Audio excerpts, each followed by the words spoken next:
You ask Tiger to solve. This deals with linear equations with one unknown. The final result is x equals -6.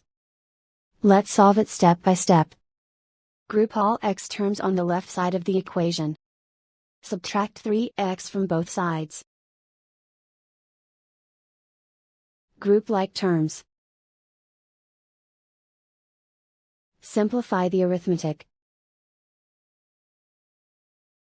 Group like terms. Simplify the arithmetic. Group all constants on the right side of the equation. Subtract 7 from both sides. Simplify the arithmetic.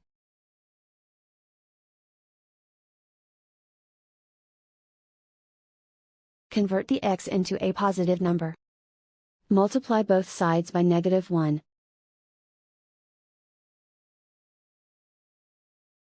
Remove the ones.